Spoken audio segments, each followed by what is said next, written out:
আজকের পর্বে আমরা সাইয়েদনা দাউদ আলাইহিস সালামের জীবনী সম্পর্কে শুনবো ইনশাআল্লাহ। সাইয়েদনা দাউদ আলাইহিস সালাম তিনি ছিলেন ইয়াকুব আলাইহিস সালামের পুত্র ইয়াহুদা এর বংশধর।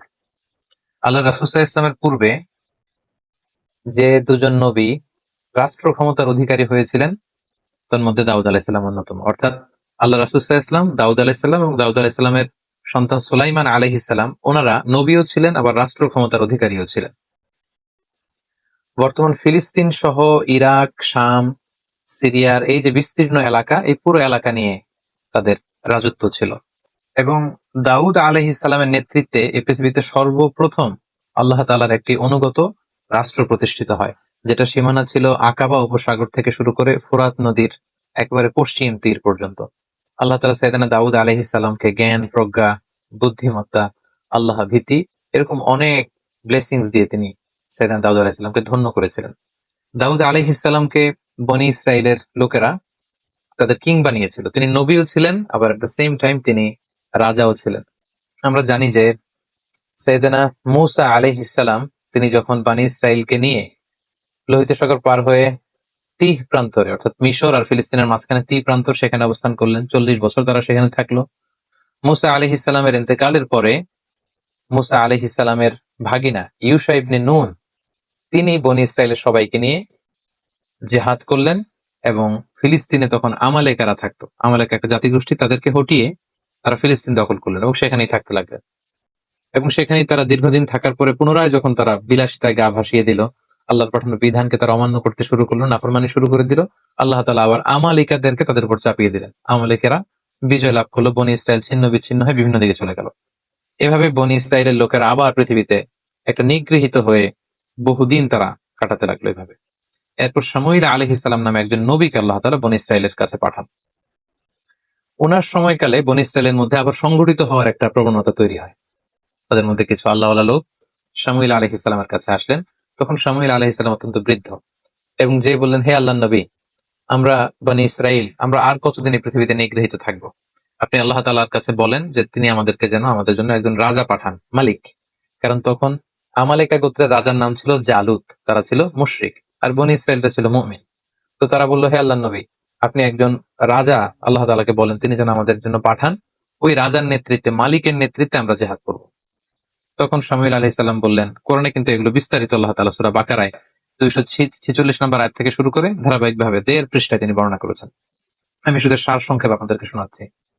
শামুইল আলাইহিস সালাম বললেন, তোমরা জিহাদের জন্য এত পাগল হয়েছো, আল্লাহ যদি রাজা পাঠায় তখন তো মনে হয় তোমরা জিহাদ করবে না। তারা বলেন কি, আমাদের বাড়িঘর ছিল ফিলিস্তিনে, সেখান থেকে আমরা বিতাড়িত, আমাদের জন্য রাজা পাঠানো হলে জিহাদ করবো না? মানে অবশ্যই করব।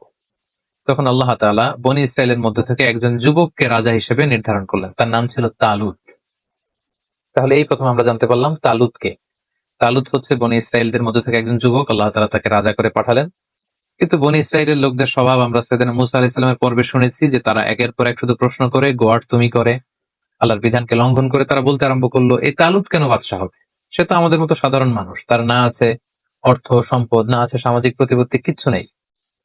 তখন শামুইল আলাইহিস সালাম বললেন, না, আল্লাহ তাআলা তাকেই তো রাজা বানিয়ে পাঠিয়েছেন, তাকে আল্লাহ তাআলা দেহে শক্তি দিয়েছেন, তাকে জ্ঞান দিয়েছেন, সেই তোমাদের বাদশা হবে। বনি ইসরাইলের লোকেরা এখানে বাদ সাধলো। তারা বলল, না, আল্লাহ তাআলা যে ওনাকেই আমাদের বাদশা বানিয়ে পাঠিয়েছেন তার প্রমাণ কি? আমরা মুজিজা দেখতে চাই। তখন আল্লাহ তাআলা মুজিজা হিসেবে তাবুত পাঠালেন। তাবুত হচ্ছে এ উডেন বক্স, কাঠের তৈরি বিশাল একটা বাক্স ছিল, যেখানে মূসা আলাইহিস সালামের যে সেই লাঠি, যে লাঠি ফেলে দিলে এটা সাপ হয়ে যেত, সেই লাঠি সংরক্ষিত ছিল। বাকিয়াতুম মিন আলি মূসা ওয়া আলি হারুন, মূসা আলাইহিস সালামের জামা সংরক্ষিত ছিল, তাওরাতের কিছু ফলক সংরক্ষিত ছিল। এই বাক্স নিয়ে মূসা আলাইহিস সালাম সবসময় যুদ্ধের সময় সামনে রাখতেন। এই বাক্সের কারণে আল্লাহ তাআলা একটা সাকিনা, একটা মার্সি, ব্লেসিংস, একটা কুলনেস বনি ইসরাইলের মধ্যে তিনি ঢেলে দিতেন, ফলে বনি ইসরাইলের লোকেরা যুদ্ধের ময়দান থেকে পালাতো না। একই ঘটনা ঘটেছে ইউশা ইবনে নুনের সময়কালে। তিনি যখন জিহাদ করেছিলেন তখন এই বাক্সটাকে সামনে রাখতেন। এই বাক্স সামনে রাখলেই বনি ইসরাইলরা জিতে যায়, হেরে যায় শত্রুপক্ষ। কিন্তু আমালেকার ওরা যখন জয়লাভ করলো তখন তারা এই বাক্সটাকে ছিনিয়ে নিল, যেটাকে কোরআনে বলা হয়েছে তাবুত, এই উডেন বক্স, এটা কাঠের বাক্স। তখন আল্লাহ তাআলা আমালেকার যেই শহরে, যেই জায়গাতে এই বাক্সটা রাখা হয়েছিল সেখানে মহামারী ছড়িয়ে দিলেন। আমালেকার লোকেরা এই বাক্সকে অন্য শহরে পাঠালো, সেখানেও মহামারী। এই বাক্স যেখানে যায় সেখানে মহামারী। তারা তখন সিদ্ধান্ত নিল, জালুত বাদশাহ সিদ্ধান্ত নিল যে এই বাক্স যেহেতু আমাদের না, এটা বনি ইসরাইলদের বাক্স, ওদের বাক্স ওদের কাছে পাঠাও। গরুর গাড়িতে করে তারা বাক্স হাঁকিয়ে পাঠিয়ে দিল বনি ইসরাইলের এলাকার দিকে। তখন আল্লাহ তাআলা বনি ইসরাইলের লোকদেরকে বললেন, তোমরা মুজিজা দেখতে চেয়েছিলে, যে আমি যে তালুতকে তোমাদের কিং বানিয়ে, রাজা বানিয়ে যে পাঠিয়েছি, তোমরা প্রমাণ চেয়েছো। তোমরা সবাই এখন তালুতের বাড়িতে যাও, এবং তালুতের বাড়িতে যেই তোমরা দেখবে যে সেখানে সেই তাবুত, সেই উডেন বক্স সেখানে পাওয়া যাবে। শামুয়েল আলাইহিস সালামের সাথে করে সব বনি ইসরাইলের লোকেরা এবার তাদের এলাকার সে যুবক, নওজোয়ান, শক্তিশালী পুরুষ তালুতের বাড়িতে যেয়ে দেখে কি আশ্চর্য কাণ্ড, কি আজীব ব্যাপার। সেই যে ঐতিহ্যবাহী তাদের যে বনি ইসরায়েলের যে তাবুত, উডেন বক্স, যেটার মধ্যে নবী মুসা আলাইহিস সালামের ব্যবহৃত জিনিসপত্র, লাঠি, তাওরাতের ফলক, তাদের কিতাব, মুসা আলাইহিস সালামের জামা কাপড় পাগড়ি, এগুলো তারা এটা দেখে তো আবেগে আপ্লুত হয়ে গেল, এবং তারা এই মুজিজা দেখে বনি ইসরায়েলের সবাই মেনে নিল যে আল্লাহ তাআলা যেহেতু তালুতকে কিং বানিয়ে পাঠিয়েছেন, আমরা তালুতকেই মেনে নিব। তখন বনি ইসরায়েলের সবাই তালুতকে তাদের সম্রাট বা তাদের কিং হিসেবে মেনে নিল। তাহলে এখন আমরা একটা ভয়ঙ্কর রক্তক্ষয়ী যুদ্ধ দেখব তালুত আর জালুতের মধ্যে। ওদেরকে মনে রাখতে হবে যে তালুত হচ্ছে মুসলিম বাদশাহ আর জালুত হচ্ছে মুশরিক বাদশাহ।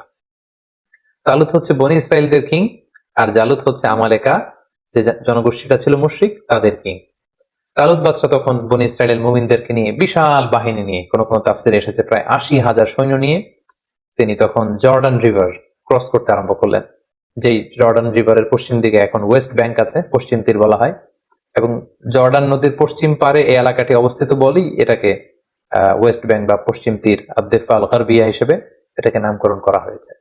তো জর্ডান রিভার যখন তারা ক্রস করে শত্রু এলাকার দিকে যাচ্ছিলেন, তখন তালুত বাদশাহ বললেন, তোমাদের জন্য আমার ঘোষণা হলো, কেউ এই জর্ডান নদীর পানি পান করতে পারবে না, যতই তৃষ্ণার্ত হয়। এখান থেকে পানি পান করলেই কিন্তু তোমরা যুদ্ধের ময়দানে হেরে যাবে। তবে তৃষ্ণার কারণে, আউট অফ থার্স্টি, তোমরা যদি তৃষ্ণার্ত হও তাহলে 1 অঞ্জলি বা 2 অঞ্জলি হয়তো তোমরা খেতে পারো, কিন্তু ঘট ঘট করে বালতির পর বালতি, জগের পর জগ কিন্তু পানি সংরক্ষণ করা যাবে না, খাওয়া যাবে না। কিন্তু ওনার সাথে থাকা হাজার হাজার সৈন্য ফিতনায় পড়ে গেল, পরীক্ষায় পড়ে গেল। প্রচন্ড গরমে, তাপ দাহে, তৃষ্ণায় ওরা পানি খেতে শুরু করলো। ফলে কেউই আর ওই পারে যেতে পারলো না, অল্প কয়েক হাজার সৈন্য ছাড়া। এবার এই অল্প কয়েক হাজার সৈন্য নিয়েই মুসলিম বাদশাহ তালুত তিনি দাঁড়ালেন। তার বিপরীতে আমালেকার হাজার হাজার সৈন্যদের সামনে জালুত বাদশাহ দাঁড়িয়ে আছে হাতির উপর। এবার মুশরিকদের এই বিশাল ব্যাটালিয়ন দেখে মুসলিম বাদশাহ তালুতের যে কয়েক হাজার সৈনিক যারা জর্ডান নদী ক্রস করে আসতে পেরেছে, তারা বলতে আরম্ভ করলো, এত বিশাল বাহিনীর সামনে আমরা কি করে যুদ্ধ করব? তখন তালুত বললেন যে সংখ্যা দিয়ে মুমিনদের সফলতা নির্ধারিত হয় না, বরং কামিং ফিআতিন কলিলাতিন গলাবাত ফিআতান কাসীরাতান বিইذনিল্লাহ। এই পৃথিবীতে কত অল্প সংখ্যক লোক আছে যারা বিশাল সংখ্যক লোককে হারিয়ে বিজয়ের পতাকা তারা হাতে ধরেছে। তোমাদের যদি হিম্মত থাকে, যদি মনোবল থাকে, তোমরা অবশ্যই জয়লাভ করবে। সেখানেও অনেক লোক যুদ্ধে অংশগ্রহণ করতে পারলো না। কোন ঐতিহাসিকগণ বলেন যে মাত্র 313 জন সৈন্য নিয়ে তালুত বাদশাহ আল্লাহর নামে জালুত বাদশার দিকে ছুটতে আরম্ভ করলেন, এবং সেই মুহূর্তে তিনি ঘোষণা দিয়েছিলেন যে মুশরিকদের রাজা জালুতকে যে হত্যা করবে সেই আমার পরে বনি ইসরায়েলের কিং হবে, এবং আমার মেয়েকে আমি তার সাথে বিবাহ দিব। সাইয়েদনা দাউদ আলাইহিস সালামের বাবা ছিল তালুত বাদশার একজন সেনাপতি, এবং দাউদ আলাইহিস সালামের বাবা তার 10 ছেলে, কোন বর্ণনায় 11 ছেলেকে নিয়ে যুদ্ধে এসেছিল। এর মধ্যে সবচেয়ে তরুণ যুবক ছিল দাউদ আলাইহিস সালাম। তিনি আল্লাহর নামে, কোন বর্ণনায় এসেছে ইসরায়েলি বর্ণনায় যে তিনি আল্লাহর নামে তীর মেরেছিলেন, কোন বর্ণনায় এসেছে পাথর নিক্ষেপ করেছিলেন। ওনার সেই তীর অথবা পাথর জালুত বাদশার কপালের মধ্যে লেগে জালুত বাদশাহ ছিটকে পড়ল হাতির উপর থেকে, এবং মুশরিকদের শিবিরে একটা ভীত সন্ত্রস্ত পরিস্থিতি তৈরি হলো, এবং তালুত বাদশাহ যে কয়েকজন সৈনিক সাথে ছিল তারা হামলে পড়ল, এবং জালুত নিহত হওয়ার মধ্য দিয়ে মুসলিমরা সেখানে জয়লাভ করলো, তালুত বাদশাহ জয়লাভ করলো। ফাকাতালা দাউদু জালুতা, সরাসরি আল্লাহ তাআলা কোরআনে উল্লেখ করেছেন যে দাউদ নিজে আলাইহিস সালাম নিজে তিনি জালুত বাদশাহকে কিন্তু সেই যুদ্ধে হত্যা করেছেন বা পরাজিত করেছেন। এবং যেহেতু এই যুদ্ধে আমালেকারা পরবর্তীতে পরাজিত হলো, তালুত বাদশাহ জয়লাভ করলেন, এবং তালুত বাদশার যুদ্ধের আগের ঘোষণা অনুযায়ী তিনি তার মেয়েকে দাউদ আলাইহিস সালামের সাথে বিবাহ দিলেন, এবং ওনার পরবর্তীতে কিং হিসেবে দাউদ আলাইহিস সালাম নির্বাচিত হলেন। যেহেতু জালুত বাদশাকে তিনি হত্যা করেছেন, ফলে বনি ইসরায়েলের সবাই যখন এই ঘটনা শুনতে পারলো, তখন দাউদ আলাইহিস সালামের জয় জয়কার। তিনি এক অবিসংবাদিত নেতা হিসেবে বনি ইসরায়েলদের মধ্যে আবির্ভূত হলেন। সম্মানিত সুধী, এই ছিল জালুত বাদশার পরাজয়, তালুত বাদশাহ কিভাবে নির্ধারিত হলেন এবং তালুত বাদশার সৈনিক হিসেবে দাউদ আলাইহিস সালাম কিভাবে বীর দর্পে সাহসিকতার সাথে জালুত বাদশাকে পরাজিত করে বিজয়ের পতাকা তিনি হাতে নিয়েছিলেন।